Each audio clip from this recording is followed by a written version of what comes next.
Good afternoon, everyone. Myself Subodip Mondol, Assistant Professor of Region Education and Research Foundation Group of Institution. আজকে আমি তোমাদের soil মেকানিক্সের একটা topic নিয়ে আলোচনা করব, সেটা হচ্ছে কম্প্যাকশন। তো first of all, what is compaction? Compaction বলতে আমরা কি বুঝি? যে এখানে আমরা কি করছি না, সয়েলের উপরে একটা এক্সটার্নাল মেকানিক্যাল লোড অ্যাপ্লাই করছি।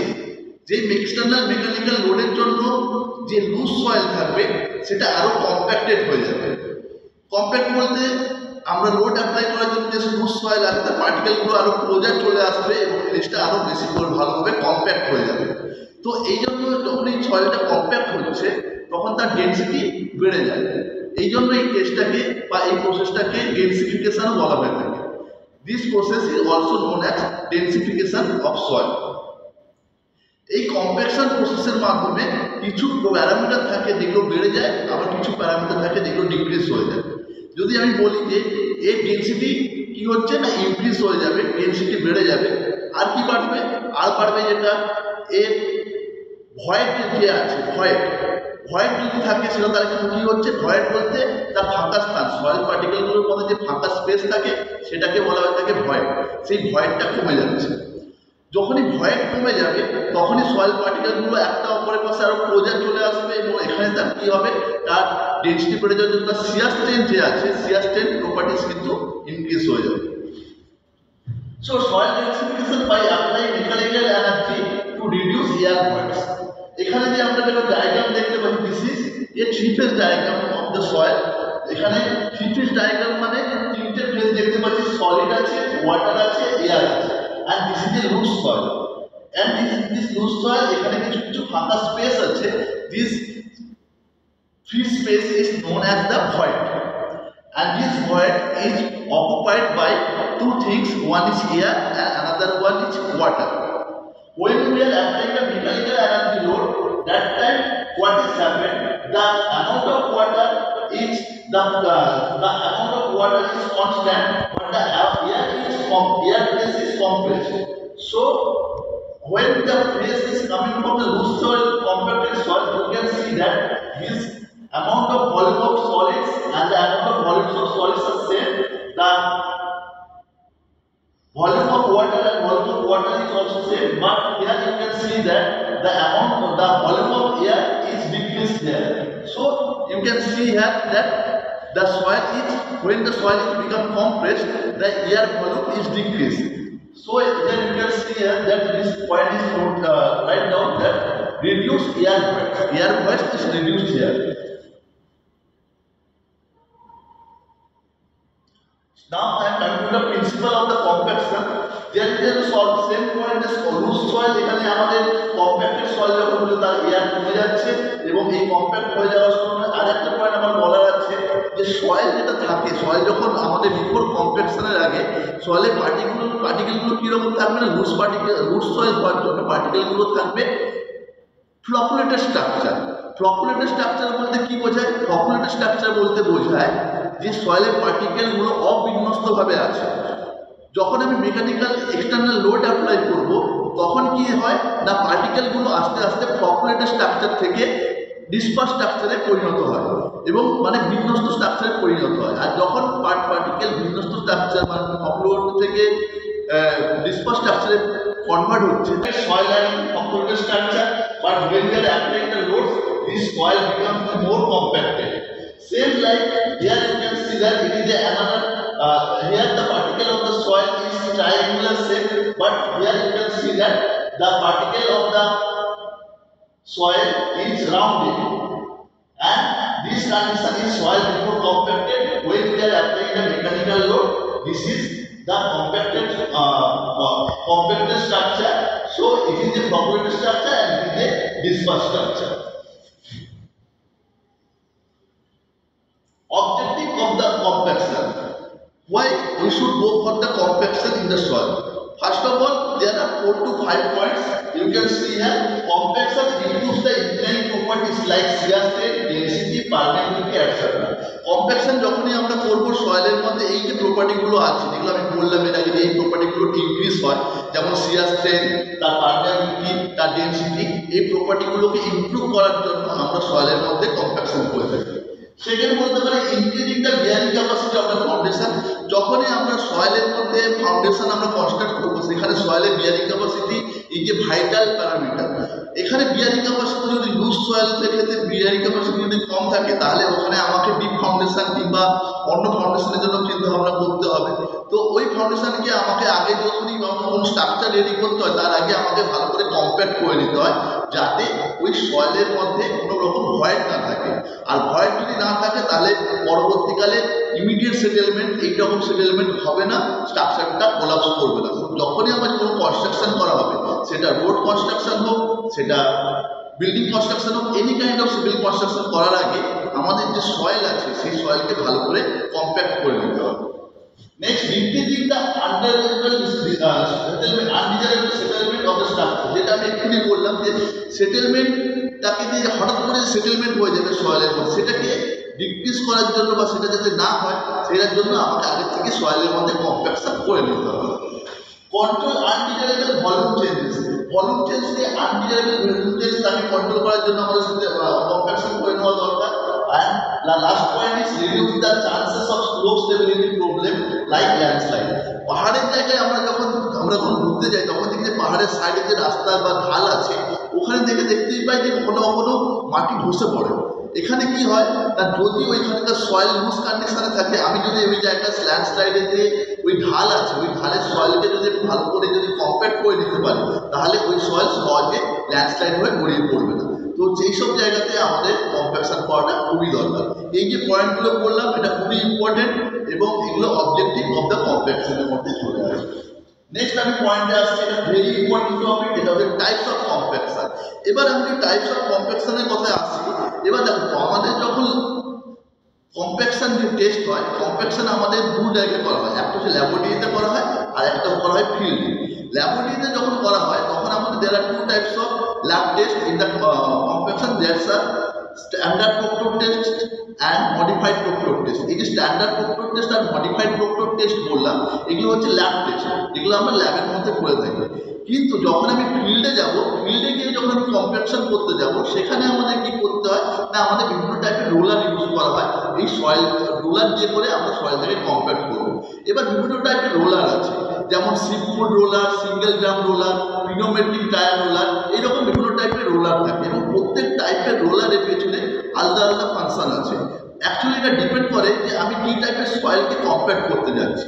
সয়েলের উপরে ডিপেন্ড করবে যে আমি কীরকম টাইপের রোলার ইউজ করবো। এখানে একটা লিস্ট দেওয়া হয়েছে, যেখানে তোমরা দেখতে পাবে যে সিপফুড রোলার, সিপফুড রোলার বলতে কীরকম দেখতে হয়, এটা হচ্ছে তোমাদের সিপফুড রোলার। এই সিপফুড রোলার কেন বলা হচ্ছে, কারণ এর সামনে যে ড্রামটা থাকে দেখতে পাচ্ছ, এর যে এই সামনে দেখো এরকম কাটা কাটা কাটা কাটা টাইপের ওঠা আছে, this is known as a sheepsfoot roller. এই সিপফুড রোলারকে আমরা কী কাজের জন্য ইউজ করে থাকি, কোন টাইপের সয়েলকে আমরা কম্প্যাক্ট করার জন্য ইউজ করে থাকবো। এখানে লেখা আছে silty soil, clay soil, not effective for the cohesionless soil. মানে কোয়েশনলেস সয়েলের জন্য কিন্তু এটা এফেক্টিভ হবে না, এটা বেশি এফেক্টিভ কার জন্য হবে, বেসিক্যালি ক্লে টাইপের সয়েলের জন্য, সিল্কি সয়েলের জন্য এই সিপফুড রোলার আমরা ইউজ করে থাকি। এরপরে আমি নেক্সট টাইপ অফ রোলারের মধ্যে আসি, সেটা সাপোজ হচ্ছে স্মুথ হুইল রোলার। দেখতে কিরকম হয়, জাস্ট এইটা হচ্ছে তোমাদের স্মুথ হুইল রোলার। এখানে একটা আপনি একটা ড্রামের মধ্যে লাগানো থাকে, যাতে ওটা মসৃণ টাইপের একটা ড্রাম লাগানো থাকে। এই টাইপের রোলার আমরা সচরাচর চোখের সামনে দেখতে পাই। তো এই টাইপের রোলার আমাদের কি ধরনের সয়েলকে কম্প্যাক্ট করতে কাজে লাগবে, crush rocks, gravel, sand and any other material where crush action is needed. যে কোনো সয়েল যখন পাথর ফেলা হচ্ছে, ব্রিকের টুকরো ফেলা হচ্ছে, সেগুলোকে যখন ক্রাশ করার ব্যাপার থাকবে, ভেঙে করে টুকরো টুকরো করে যখন আমরা রাস্তা তৈরি করার সময় যখন কম্প্যাক্ট করে যখন ইউজ করার ব্যাপার থাকবে, তখন আমরা এই সিঙ্গেল ড্রাম রোলার ইউজ করব। ওকে, নেক্সট আমি একটা রোলারে চলে আসছি, সেটা হচ্ছে কি pneumatic tyre roller. Pneumatic tyre roller কীরকম দেখতে হয় একটু দেখে নিই। This is known as a pneumatic tyre roller. এখানে কি আছে, এখানে দেখতে পাচ্ছি আমরা সামনে দেখো অনেকগুলো টায়ার, একটা দুটো তিনটে চারটে পাঁচটা, এরকম 5 থেকে 6-7খানা টায়ার পরপর পরপর লাগানো থাকে। এইরকম টাইপের রোলারকে বলা হয়ে থাকে পিনোমেট্রিক টায়ার রোলার। এই পিনোমেট্রিক টায়ার রোলারের কীরকম ফাংশন, এটাকে অ্যাকচুয়ালি ইউজ করা হয় actually sand, gravel, silky soil, clay soil, এইরকম টাইপের সয়েলকে আমরা যখন কম্প্যাক্ট করতে যাব, তখন পিনোমেট্রিক টায়ার রোলার ইউজ করব।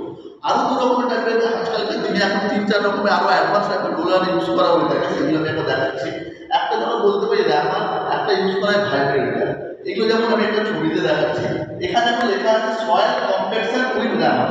এই যে জিনিসটা হাতে ধরে আছে, এটা কি করা হয়, এটা হচ্ছে ভাইব্রেশন অ্যাকশনের জন্য, ব্রিডিং অ্যাকশনের জন্য এরকম পরপর স্পিডে আপ এন্ড ডাউন কাঁপতে থাকে, এবং এইটা ইউজ করে আমরা সয়েলটাকে কম্প্যাক্ট করতে আমরা কাজে লাগি। এটা যে তোমরা দেখতে পাচ্ছ একটা জালির মতো দেখতে পাচ্ছ, এটা একটা জিও টেক্সটাইল। এই জিও টেক্সটাইলকে আমরা সয়েলের উপরে ফেলে সয়েলটাকে আবার করে সয়েলের মধ্যে স্যান্ডেজের মধ্যে রাখা হয়, সয়েল রাখা হয়, তারপরে জিও টেক্সটাইল লেয়ার দেওয়া হয়, তারপর আবার সয়েল দেওয়া হয়। এরপরে আমরা এই ব্রিডিং অ্যাকশন দিয়ে করে আমরা র্যামার সয়েল কম্প্যাকশন করে র্যামারের মাধ্যমে এটাকে এরকম কাঁপতে থাকে এবং আমরা কম্প্যাক্ট করতে পারি। নেক্সট হচ্ছে কম্প্যাকশন বাই ভাইব্রেটর। এটা হচ্ছে আমাদের কিরকম হয়, ঠিক একই রকম অনেকটা র্যামারের মতো, এখানে ভাইব্রেটরের মতো মেশিনটা ভাইব্রেটিং করতে থাকে, এবং এই যে তোমাদের সয়েল আছে এটা সেই ভাইব্রেটিং অ্যাকশনের জন্য আস্তে আস্তে কম্প্যাক্ট হয়ে যাচ্ছে। নেক্সট আমি এখনকার দিনে আজকাল দিনে খুব ভীষণ রকমভাবে অ্যাডভান্স একটা ইউজ করা হয়, যেখানে সয়েল ভীষণ রকমভাবে লুজ হয়, সেখানে আমাদের কি করা হয়, একটা ট্রেন ইউজ করা হয়। ট্রেনে কি করা হয়, ট্রেনের কাজ হচ্ছে কি, একটা এই যে নিচে দেখতে পাচ্ছ ট্রেন কি করে, একটা উপর একটা এখানে একটা ভারী হেভি একটা লোহার মানে প্রপার লোহার একটা ঢাল মতো থাকে, সেটাকে কি করে ট্রেনের মাধ্যমে একটা উপরে হাইট পর্যন্ত নিয়ে যাওয়া হয়, এবং তারপরে জিনিসটাকে উপরে হাইট থেকে ওটা নিচে ফেলা হয়। তার জন্য কি হবে, এর অ্যাকশনের জন্য কি হবে, এখানে যে সয়েলগুলো আছে সেই সয়েলগুলো ভীষণ রকমভাবে হাইলি কম্প্যাক্ট হয়ে যেতে থাকবে। এটা আজকালকার দিনে যেখানে খুব উঁচু উঁচু ফ্ল্যাট ওঠে সেই সব জায়গায় বা উঁচু উঁচু হাই রাইজ স্ট্রাকচার রেডি করা হয়, সেখানকার সয়েলকে ভালো মতো কম্প্যাক্ট করার জন্য আমরা এইরকম অ্যাকশন আমরা ইউজ করে থাকি। এটাকে বলা হয় ডাইনামিক কম্প্যাকশন, এটা আমরা ইউজ করে থাকি। এরপরে আমি নেক্সট এতে চলে আসছি, এগুলো আমি এতগুলো করলাম, টেস্টগুলো করলাম, এগুলো হচ্ছে সব কিনা ফিল্ড টেস্ট। আমি ফিল্ডে যাব, ফিল্ডে গিয়ে করে আমি এইভাবে সয়েলটাকে আমি কম্প্যাক্ট করবো। এবারে আমরা যে তোমরা সকলেই দেখবে যে আমরা যখন কম্প্যাক্ট করতে যাই তখন আমরা কি করি না, যখন রোলার চালানো হয় তখন আমরা হাতে করে কিছুটা পরিমাণ জল আমরা স্প্রিঙ্কেল করে ছড়াতে থাকি এবং জিনিসটাকে রোলার চালাতে থাকি, কম্প্যাক্ট করতে থাকি। তাহলে ওই যে জলটা দিচ্ছি, ওই জলের অ্যামাউন্টটা কিসের উপর ডিপেন্ড করে, জলটাকে আমরা যারা থাকে তারাকে একটা আন্দাজ করে দিয়ে দেয়, মোটেও না, ওই জলটাও একটা ক্যালকুলেশনের মধ্যে পড়ে। এই জলটা কিসের জন্য, ওই জলটাই মেজারমেন্ট করার জন্য কতটা পরিমাণে আমি জল দেবো সেটা মেজারমেন্ট করার জন্য আমাকে আগে যেটা করতে হয় সেটা হচ্ছে আমাদের ল্যাব টেস্ট করতে হয়। এই ল্যাব টেস্টের মধ্যে দু রকমের টেস্ট হয়, যেটা আমি বললাম, স্ট্যান্ডার্ড প্রক্টর টেস্ট আর মডিফাইড প্রক্টর টেস্ট। এই স্ট্যান্ডার্ড প্রক্টর টেস্ট আর মডিফাইড প্রক্টর টেস্টের মধ্য দিয়ে আমি আইডেন্টিফাই করতে পারবো দুটো জিনিস, একটা হচ্ছে ওএমসি আর একটা হচ্ছে MDD. What is OMC? OMC is nothing but the optimum moisture content. Optimum moisture content কি জিনিস হয়? Optimum moisture content is the moisture content at which the soil getting the maximum dry density value, R MDD মানে হচ্ছে maximum dry density density। তো basically কি হয়, আমরা যখন মাটি মাখাই, মাটির মধ্যে যদি আমি একটু জল দিই, আবার মাটি মাখাতে থাকি, আবার একটু জল দিই, মাটি মাখাতে থাকি, একটা সময় কিন্তু দেখা যাবে যে পরিমাণ জলে সয়েলটা একদম হাইলি ডেন্সিটি হয়ে যাচ্ছে, ম্যাক্সিমাম ড্রাই ডেন্সিটি অ্যাচিভ করছে, সেটাই হচ্ছে তার ওএমসি, অপটিমাম ময়েশ্চার কন্টেন্ট। এই অপটিমাম ময়েশ্চার কন্টেন্টের পরে যদি আরও আমি জল মেশাতে থাকি তাহলে কি হবে, তার ড্রাই ডেন্সিটিটা আবার কমে যেতে থাকবে, সয়েলটা লুজ হয়ে যেতে থাকবে। এখানেও ছবিটা তোমরা দেখতে পাবে, প্রথমে কি করছি না, আমি ওয়াটার কন্টেন্ট এদিকে দেখো দুটো কাজ দেওয়া হচ্ছে, একটা এক্স অ্যাক্সিসের দিকে থাকবে ওয়াটার কন্টেন্ট আর ওয়াই অ্যাক্সিসের দিকে থাকবে ড্রাই ডেন্সিটি।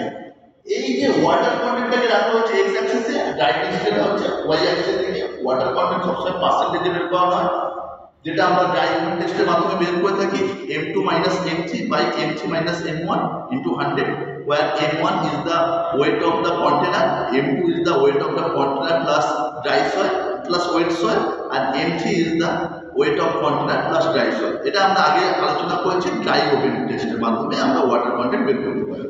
এই ওয়াটার কন্টেন্ট যখন আমি প্রত্যেকবার পর্ব দেখি বাড়াচ্ছি, তখন দেখবে প্রথমে দেখবে ওয়াটার কন্টেন্ট যখন বাড়ছে ড্রাই ডেন্সিটিও বাড়ছে, ওয়াটার কন্টেন্ট বাড়ছে ড্রাই ডেন্সিটি বাড়ছে, আবার যখন ওয়াটার কন্টেন্ট একটা সময় যাচ্ছে তখন দেখা যাচ্ছে ড্রাই ডেন্সিটি ম্যাক্সিমাম হচ্ছে। এই যে যেটা ম্যাক্সিমাম হলো এই পয়েন্টটা, this point is known as the OMC and MDD, মানে অপটিমাম ময়েশ্চার কন্টেন্ট, আর তার করেসপন্ডিং ভ্যালুটা যে ড্রাই ডেন্সিটি ভ্যালুটা পাবো সেটা হচ্ছে এমডিটি, ম্যাক্সিমাম ড্রাই ডেন্সিটি। এর পরে যখন আবার ওয়াটার কন্টেন্ট বাড়াচ্ছি তখন দেখা যাচ্ছে ড্রাই ডেন্সিটি কমে যাচ্ছে, আবার ওয়াটার কন্টেন্ট বাড়াচ্ছি ড্রাই ডেন্সিটি কমে যাচ্ছে। এইভাবে আমরা একটা কার্ভ পাই। এই কার্ভেতে কত পয়েন্টটা পাচ্ছি, এখানে দাগ দেখতে পাচ্ছি, এখানে আমরা ছবি থেকে দেখতে পাচ্ছি একটা দুটো ভ্যালু পেয়েছি, একটা 11.25, one is 1.95. That 11.25 is the OMC of the soil, মানে optimum moisture content of the soil. And this 1.95 gram per cc, that is denoted as the maximum dry density of the soil. এটাই হচ্ছে আমাদের main ফান্ডা, যেখানে আমরা compression test করে আমরা এই গ্রাফটা বের করে আমরা আইডেন্টিফাই করতে পারি। এবার দেখো প্রত্যেকটা সয়েলে তার ওএমসি এবং এমডিটির ভ্যালু একটু ডিফারেন্ট হবে। তো যেখানে আমাদেরকে মানে ফিল্ড টেস্ট করা হবে সেখান থেকে আমরা সয়েল কালেক্ট করব, সয়েল কালেক্ট করে আমরা ল্যাবে নিয়ে আসবো, ল্যাবে এনে করে আমরা করবো প্রক্টর টেস্ট। প্রক্টর টেস্ট করে আমি আইডেন্টিফাই করব যে তার ওই সয়েলে ওএমসি মানে অপটিমাম ময়েশ্চার কন্টেন্ট আর ম্যাক্সিমাম ড্রাই ডেনসিটি কত। এই ওএমসি আর এমডিটি বের করে নেওয়ার পর তারপরে আমরা সেটার উপর ক্যালকুলেশন করে আমি যখন ফিল্ড টেস্ট করবো, আমি যখন রোলার দিয়ে করে কম্পেয়ার করবো, তখন আমি এই অ্যামাউন্টের ওয়াটার আমি ছড়া দিতে থাকবো। এখানে দেখো আর পাশ থেকে দেখো একটা লাইন টানা হয়েছে, সেটাকে বলা হয় জিরো এয়ার ভয়েড লাইন। এই জিরো এয়ার ভয়েড লাইন কি সেটা আমি এখন বলবো না, আমি পরে বলে যাচ্ছি। এবার আমি কিছু পয়েন্টে আসছি যে ল্যাবরেটরি টেস্টের ক্ষেত্রে আমাদের কিছু কিছু জিনিসের দরকার হয়। কি কি ইকুইপমেন্টের দরকার হয়, যেটা আপনারা দেখতে পাচ্ছ, যেটাকে বলা হচ্ছে কি this is known as the rammer. Okay, this rammer weight হচ্ছে কত 2.6 কেজি থাকে। যদি আমি 2.6 কেজি কেন বলছি, কারণ এটা যদি দু রকমের টেস্ট করবে, একটা মডিফাইড প্রক্টর টেস্ট, একটা standard proctor test. Standard proctor টেস্টের জন্য এটা থাকে 2.6 কেজি, কিন্তু মডিফাইড প্রক্টর টেস্ট যখন হবে তখন এই র্যামারটার ওয়েট থাকে 4.5 কেজি। এটা কত হাইট থেকে পড়ে, এটা তোমার পরে হচ্ছে যদি এর কথা বলা হয় তাহলে এটা 31 সেন্টিমিটার হাইট থেকে পড়বে। 31 সেন্টিমিটার হাইট থেকে পড়বে হচ্ছে তোমার স্ট্যান্ডার্ড প্রক্টর টেস্টের জন্য, আর মডিফাইড প্রক্টর টেস্ট হলে এটা 45 সেন্টিমিটার হাইট থেকে পড়বে। এখানে একটা প্রক্টর মোল্ড থাকে, এই প্রক্টরের ডায়া থাকে, এর একটা হাইট থাকে, এর উপরে যেটা থাকছে এটাকে বলা থাকে কলার, আর নিচে যেটা থাকে এটাকে বলা থাকে বেস প্লেট, যেটাকে আমরা ডিফারেন্ট ভাবে লিখি। এখানে তো এটাকে বলা থাকে কলার, এটা হচ্ছে তোমার প্রক্টর মোল্ড, আর নিচে যেটা থাকে এটা হচ্ছে বলা থাকে বেস প্লেট। এই এর ডায়ামিটার থাকে 10.2, আর এটা এই হাইট থাকে, তো এই ভলিউমটা আমরা জেনে রাখা দরকার, কারণ ক্যালকুলেশন সময় কাজে লাগে। আর এটা হচ্ছে তোমাদেরকে যে প্রথম যে পার্টটা দেখিয়ে দিয়েছিলাম র্যামার, এই র্যামারের ইন্টারনাল সেকশন বা ক্রস সেকশন এখানে ড্র করা হয়েছে, দেখতে লিখতে হবে weight of hammer equal to 2.5 KG, এর পাশে 5.5 পাউন্ড বলা আছে। পাউন্ড হচ্ছে কি এফপিএস ইউনিট, যেমন আমাদের অনেকগুলো ইউনিট আছে, একটা সিজিএস ইউনিট, একটা এসআই ইউনিট, আর একটা হচ্ছে এফপিএস ইউনিট। এফপিএস ইউনিট হচ্ছে তোমার ব্রিটিশ ইউনিট, এখানে তোমাদের পাউন্ড বলে বলা হয়ে থাকে। আর সিজিএস ইউনিটের যেমন হচ্ছে গ্রাম, সেন্টিমিটার, আর এসআই ইউনিটের মধ্যে আসবে তোমার কেজি, মিটার, এইসব। তো এখানে প্রসিডিওরটা বলা আছে, এখানে কিছুই নয়, আমাদের কি করতে হয় না, আমাদের যে সয়েল আছে এই সয়েলের মধ্যে প্রথমে মাটিটাকে আমরা কি করবো, মাটির মধ্যে প্রথমে আমরা ধরো আমি একটা পার্সেন্টেজ ওয়াটার মেশাবো, তারপর 7% ওয়াটার দিয়ে মেশালাম। ধরো আমি প্রথমে 2.5 কেজি সয়েল নিলাম, টোটাল আমি 2.5 কেজি সয়েল নিলাম। 2.5 কেজি সয়েলকে আমাদের যেটা করতে হবে, ফার্স্টে 4.25 মাইক্রন, 4.25 না সরি 425 মাইক্রন, 425 মাইক্রন 425 মাইক্রন দিয়ে করে আমি যেটা করবো সেটা হচ্ছে সিপ করে দেবো। 425 মাইক্রন দিয়ে সিপ করাবো, যেটা তোমার পাস করে গেল সেই সয়েলটাকে আমি, যে সয়েলটা পাস করে গেল সেই সয়েলে আমি 2.5 কেজি সয়েল দেবো। এবার এই 2.5 কেজি সয়েলের মধ্যে আমি প্রথমে 7% বা 8% ওয়াটার মেশাবো। ওয়াটার মেশানোর পর সেই ওয়াটারটাকে আমি ফার্স্টে 1/3 লেয়ার ফিল আপ করলাম, এরপরে র্যামার দিয়ে করে আমি 25টা ব্লো দেবো। এই যে ব্লোটা দেওয়া হয়, প্রত্যেকটা ব্লো যে দেওয়া হয় ওটা সাকসেসিভ ব্লো দেওয়া হয়, মানে একই জায়গায় ব্লোটাকে বারবার করে না দিয়ে ঘুরিয়ে ঘুরিয়ে ঘুরিয়ে ঘুরে আমার চারিদিক থেকে দিতে হবে। এরকম প্রত্যেক লেয়ারে 25টা করে দেবো। তাহলে ফার্স্ট লেয়ার ফিল আপ করলাম 25টা ব্লো, তারপরে আমার সয়েল ফিল আপ করবো, দেন 25টা ব্লো দেবো, থার্ড লেয়ার কমপ্লিট করবো, দেন 25টা ব্লো দেবো। এবং এই 25 টোটাল 75টা ব্লো হচ্ছে, এবং 3টে লেয়ারে আমি এটাকে ফিল আপ করলাম, তারপরে তার আমি ওয়েট বের করে দেবো। এবার এরপরে একটু ক্যালকুলেশন আছে, যে ক্যালকুলেশনের মাধ্যমে আমি পেয়ে যাবো তার সেই করেসপন্ডিং পেয়ে যাবো, ওয়াটার কন্টেন্ট পেয়ে যাবো, আর ড্রাই ডেনসিটি পেয়ে যাবো।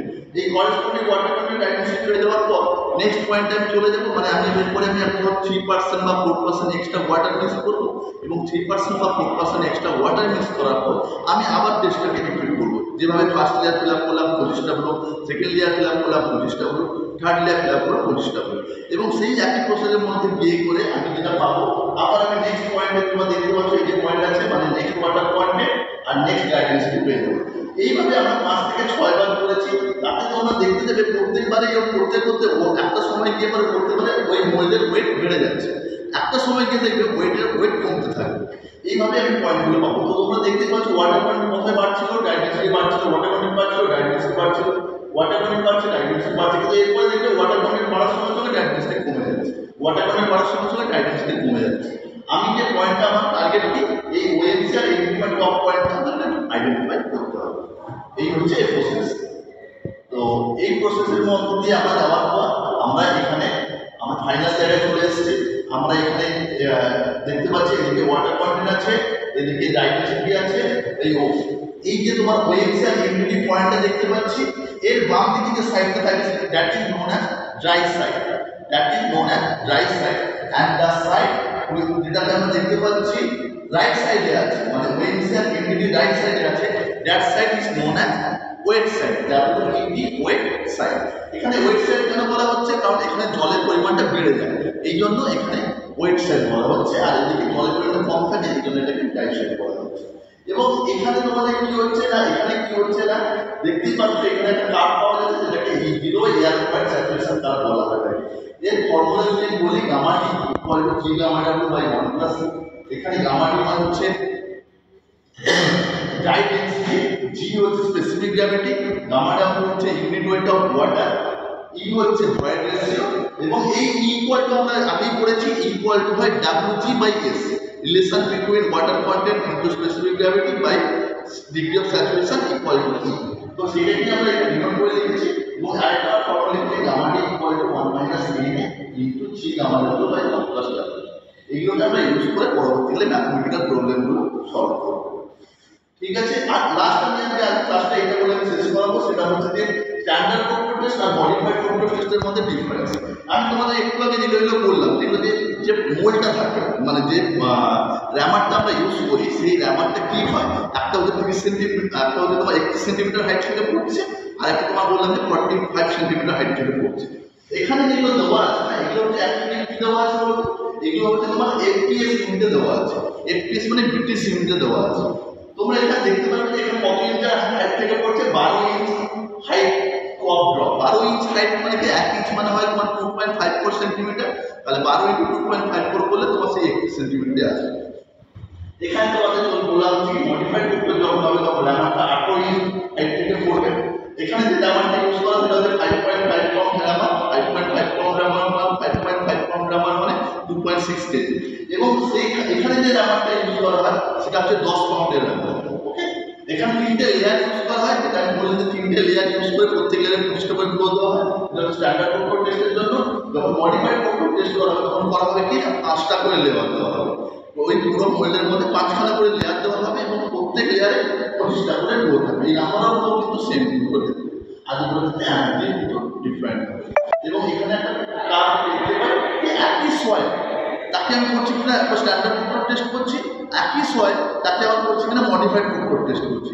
দুটোর মধ্যে কিন্তু ওএমসি এবং এমডিডির মধ্যে ডিফারেন্স চলে আসবে। এই যে হলুদ কালারের যেটা দেখতে পাচ্ছ সেটা হচ্ছে কিনা, সেটা হচ্ছে তোমার এই স্ট্যান্ডার্ড কন্ট্রোল টেস্টের জন্য, তার হচ্ছে ওএমসি এমডিডি আমি এখানে পেয়েছি। কিন্তু সেই একই সয়েলকে যদি আমি মডিফাইড কন্ট্রোল টেস্টে করতে থাকি তাহলে তোমরা কি দেখতে পাচ্ছ, দুটো কালারের মধ্যে পার্থক্য কি দেখতে পাচ্ছ, যেটা ফার্স্ট দুটো পার্থক্য আমরা দেখতে পাচ্ছি। 1 নম্বর পার্থক্য আমরা দেখতে পাচ্ছি যে ওএমসিটা কিন্তু স্ট্যান্ডার্ড কন্ট্রোল টেস্টের ক্ষেত্রে বেশি। স্ট্যান্ডার্ড কন্ট্রোল টেস্টের ক্ষেত্রে ওএমসিটা মডিফাইড কন্ট্রোল টেস্টের থেকে বেশি, কারণ এদিকে বেশি শিফট করে এসেছে। কিন্তু মডিফাইড কন্ট্রোল টেস্টের যে এমডিডি ভ্যালু, ম্যাক্সিমাম ডাইডেন্সিটি ভ্যালু, সেটা কিন্তু তোমার স্ট্যান্ডার্ড কন্ট্রোল টেস্টের এমডিডি ভ্যালু থেকে বেশি। তাহলে একটার ক্ষেত্রে একটা বেশি একটা কম, সেটা কি না স্ট্যান্ডার্ড কন্ট্রোল টেস্ট যখন করা হবে তখন ওএমসি বেশি হবে, মডিফাইড কন্ট্রোল টেস্ট যদি করা হয় তাহলে ওএমসিটা কম হবে। একই সয়েলের জন্য। আবার একই সয়েলের জন্য যদি স্ট্যান্ডার্ড কন্ট্রোল টেস্ট করা হয় তাহলে ম্যাক্সিমাম ডাইডেন্সিটি ভ্যালু যা আসবে তার থেকে কিন্তু মডিফাইড কন্ট্রোল টেস্ট যদি করা হয় তার এমডিডি ভ্যালুটা কিন্তু বেশি আসবে। তাহলে সয়েল একটাই হচ্ছে, তাকে যদি দু রকমের টেস্ট করে আমি দুটাই খাবো। আর ক্লাসে এতদিন থাকলো, পরের ক্লাসে আমি এর পরের কোশ্চেন কন্টিনিউ করবো।